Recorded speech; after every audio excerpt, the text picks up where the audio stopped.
So, ito na guys. After ng operation ko, pumasok ako ng 9 a.m. Siguro natapos ng 12. Tapos, dinala ko sa recovery room. So, ayan na, binalik na ako sa kama ko. Ano yan guys, September 5, araw ng Martes. So, yan yung uh, parang first day ng operation ko na nag-start na siya kasi naoperahan na ako dyan. So, hindi ako masyado nagsasalita kasi pinagbawal sa akin magsalita para hindi mapasukan ng hangin yung tiyan ko. Pero nag-video-video na ako guys kasi gusto ko i-record yung aking operasyon dito sa Chile na isang Pilipina na operahan ng myoma sa uterus dito sa Chile. So, napapasalamat ako sa mga doktor, sa mga nurse na nag-aasikaso sa akin. Sobrang maasikaso sila. So, thank you, nurse. So, ayan na guys. Ang aking kamay guys, tingnan nyo. So, dyan nilagay yung swero ko. Pangalawang attempt yan guys. Para hanapin yung ugat ko. Pero dyan nakita guys. So, ayan siya. So, yan na guys. May pangalan siya. Yan na yung sa taas ng kama ko. Kay Belinda Mesa Guzman. Yung root ID ko. Tapos, gynecologia. So, yan guys. Second day. Wednesday. Yan, nakabangon na ako sa higaan ko guys. Naghihintay kasi ako guys ng pagkain ko. Lunch time na yan. So, nakasandal na tayo guys kasi wala tayong ginawa kundi matulog ng matulog. Tulog ako ng tulog talaga guys. So, sige guys, andyan yung aking pagkain. So, ito yung ating lunch guys. Pasta na may karne, tapos salad, beteraga, tsaka gelatin. Kanina nag-breakfast na ako ng water tsaka ng bread lang na may mermelada. Ayan guys, kumakain tayo pero hawak pa rin ang hawak sa buhok. Pasensya na kasi wala akong kasuklay-suklay dyan guys. Tapos kakakain ko lang ng lunch. So yan guys, kunyari nagsasalamin lang ako pero hindi nagbibideo ako kasi tatlo yung kasama ko dyan 4 kami sa kwarto. So video lang.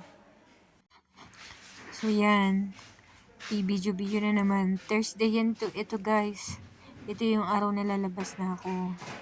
So, kung nagbibideo lang ako kasi may mga bisita. Maraming bisita pero hindi ko na kinuha ng video kasi baka bawal. So, yan lang guys. Ayan. Ayan guys, sinabihan ako ng doktor guys na ready na yung paper ko. So, sana makalabas na ako. And, kaya nagre-ready na ako. Tapos, kasi kinakausap ako ng katabi kong kama dyan kasi yung isa nakalabas na siya. So, ayan, parang salamin-salamin lang. Pero, nagbibideo ako niyan guys. So, pasensya na guys kung puro mukha ko na lang ha. So, ayan guys.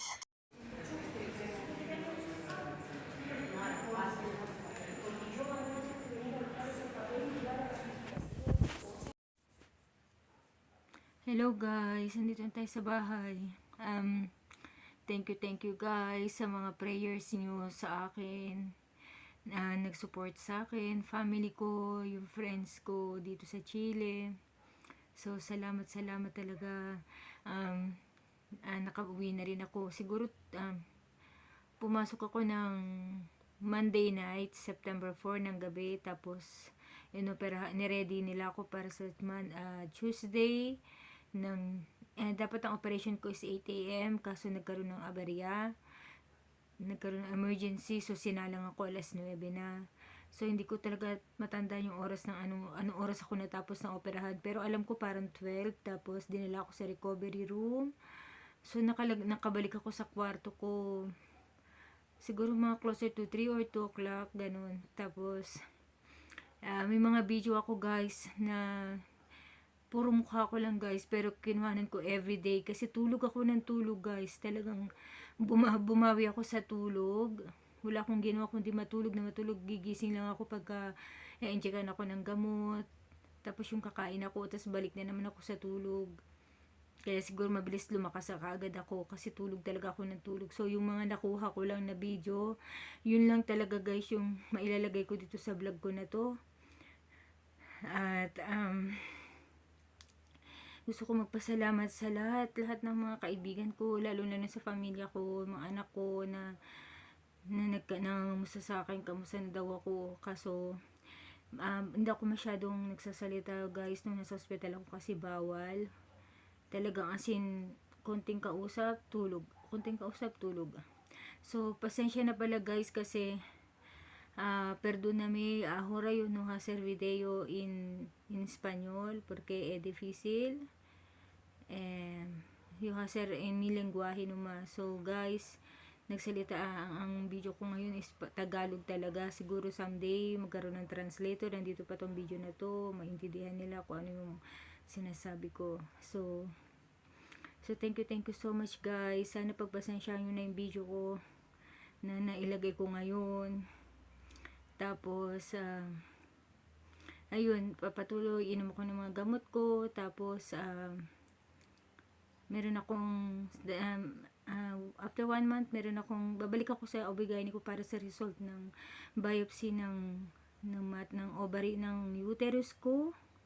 Kung binay ba siya o ano. So yun guys, so gagawa ko guys ang video ko guys about sa myoma ko, paano ko to nakuha, saan to nagumpisa, kailan pa ba to, ganun. So yun lang guys, kailangan ko na mag-rest, kaya wala masyadong akong mga video kasi nagpapahinga ako, bawal ako magpwersa. Yun ang sinabi ng doktor, kailangan hanggat maayos sa kama lang daw ako. So thank you sa lahat. Sana kung hindi ka pa nakasubscribe sa channel na to, please subscribe. Pilipina in Chile. Put likes, comment, and share. So yun lang guys. Thank you guys.